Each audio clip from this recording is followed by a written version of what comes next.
Anong mensahe ang kailangan marinig ng mga Capricorn mula September 29 to October 5, 2024? Pwede nangyayari na to o mangyayari pa lang. Kung hindi man para sa inyo itong magiging reading, edi baka para sa someone na malapit sa inyo o sa someone na kakilala nyo mismo.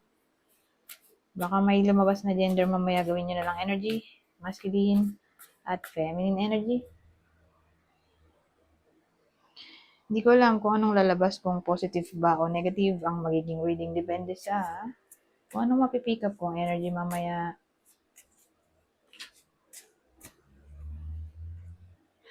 Anyways, kung hindi man mag-resonate sa inyo to, edi adjust nyo na lang ang video, hanapin nyo to. Kung hindi pa rin, edi dito na. Ito ang last deck.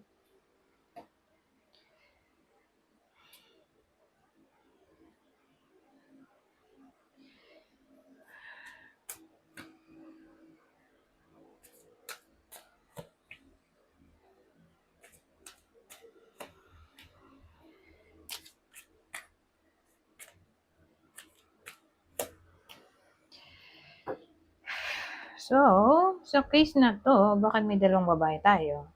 So, magkarelasyon ba yan? Magkaibigan? Ano ang ugnayan ng mga to?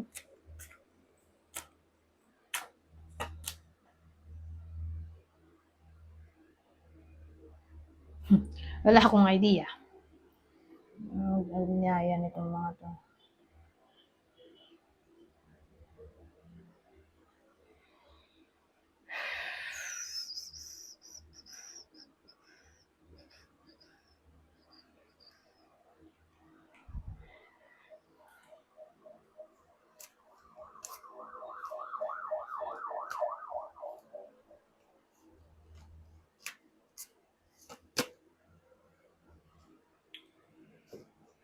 Magtatrabaho siguro.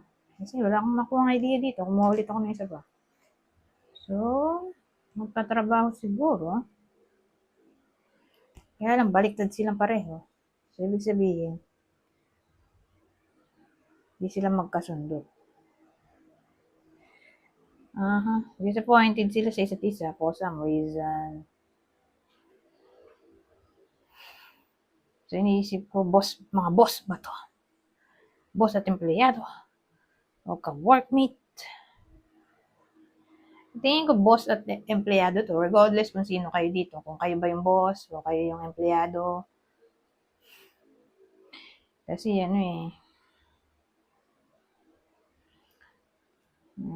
masyadong demanding yung boss dito. Kaya lang, lazy yung kanyang empleyado. Ganun niya i-view yung empleyado.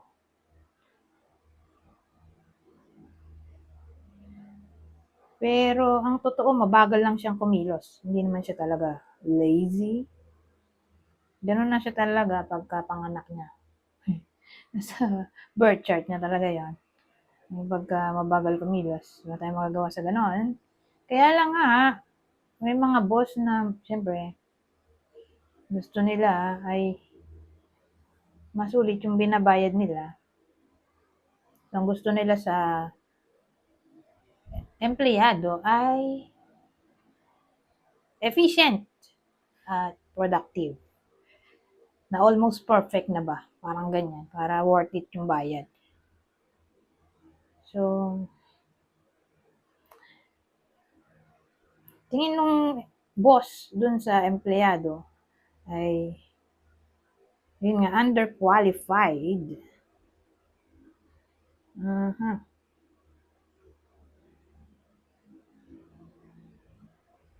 Babae sa babae lang to. Babaeng boss at babaeng empleyado.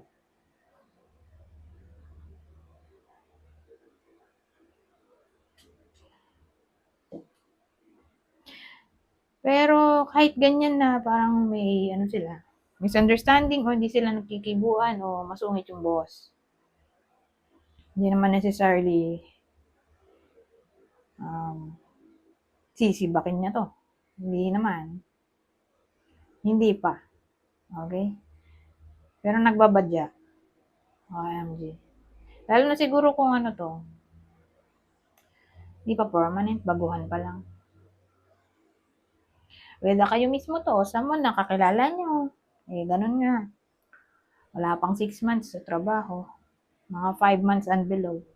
Di pa permanent. Ayus-ayusin ng work. Kasi, may boss na nagmamasid.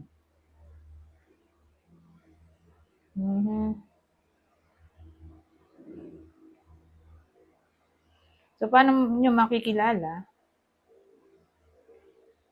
sino ang possible tatamaan ng reading na to? Kasi hindi ko alam kung sino kayo dito. Ito na lang yung boss.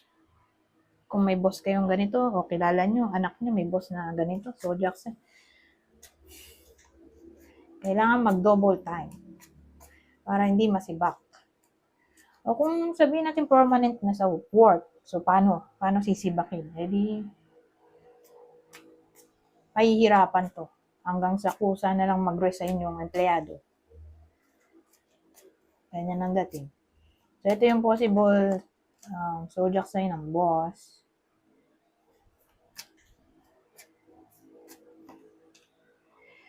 Capricorn, Aquarius, kung empleyado naman, kasi hindi ko alam kung sino kayo dito, o kung anak nyo ba to, o boss niya. So, ito yung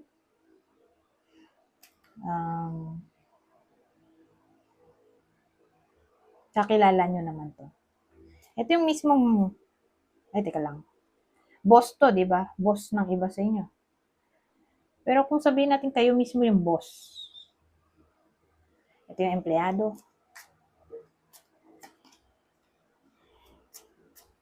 Sagittarius, Taurus, pero kung sabihin natin malapit sa buhay nyo, hindi kayo to, pero malapit sa buhay nyo. Ito yung taong sinasabi ko. Pisces, Leo.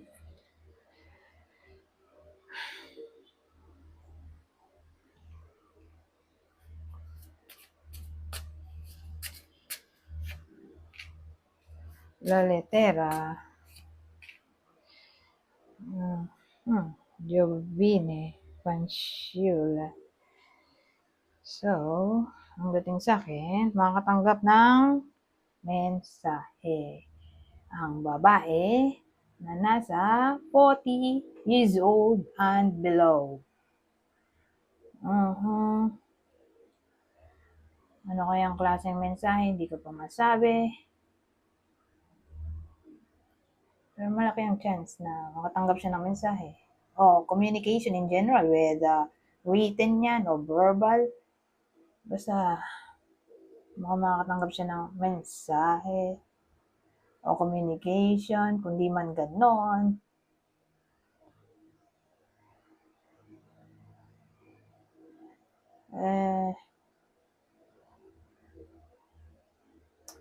Ano kaya? Document. Maka-receive siya ng document o literal na envelope, letter, o baka may pagawa sa kanya yung boss niya sa bahay, parang homework. Oh my God. Homework o paperwork.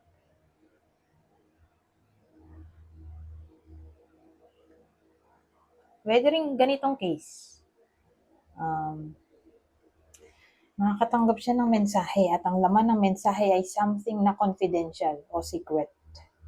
Walang may alam kundi siya lang. Parang ganun. O baka naman vice versa. Makasagap siya ng information na may someone na parang may inililihim sa kanya.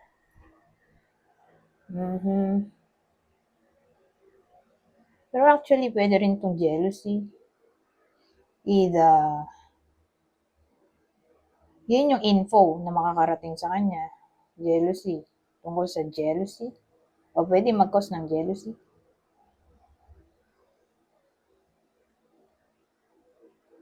O siya yung magiging dahilan para mag-jealous yung iba. Oh my God. So again, case-to-case basis.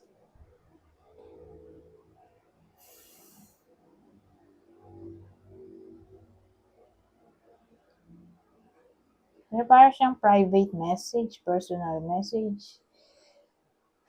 Anyways, ano ba tayo? Ano ba tayong dalawa? Domestiko. So, dito may lalaki. Puro lalaki to, oh. Ano kaya to? Pero ang bida dito ay lalaking single.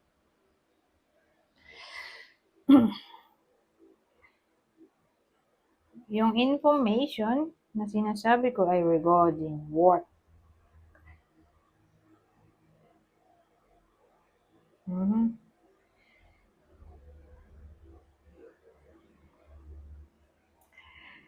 So, inisip ko, ay, ito babae pala to. Ito kasi lalaki. Sa case na to. Pag didikit ko sana, hindi. Hindi sila magkasama. Hindi sila magkadikit. Ano kaya ito?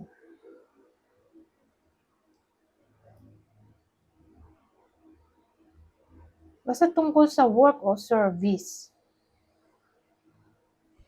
Yung parang information dito eh. Baka new job o kung nag-apply eh, di tanggap.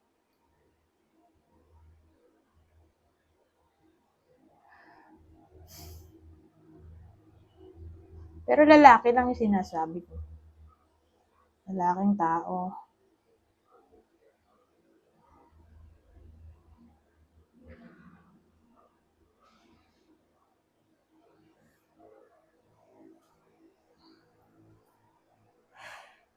O baka may ma-meet siya o ma-connect.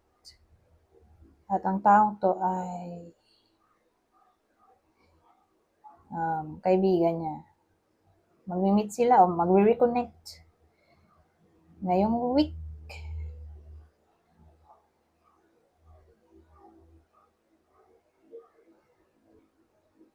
Ibang case, baka ma-pressure siya kung may work.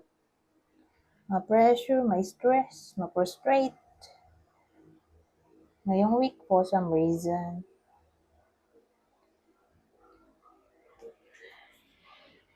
Excuse me.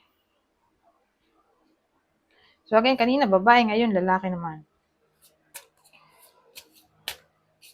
Dito, advice sa week na to, huwag sukuan ang gusto. Kasi may strength tayo eh. Don't give up. Peg dito, sa week na to, so kung ano mang dinidesire nyo, be strong. Hanggang sa makuha nyo. Purification.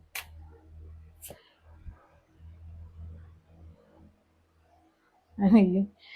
Continuance purification. So, anong advice sa week na to? Purification. I-continue ang purification. Paglilinis.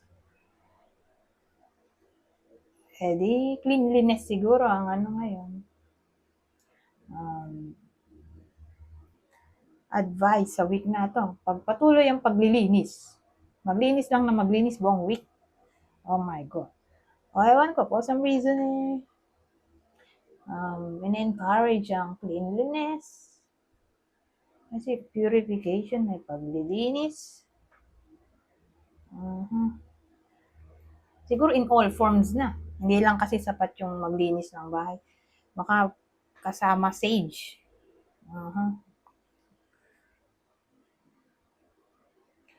Sage, incense, para sa overall energy ng bahay.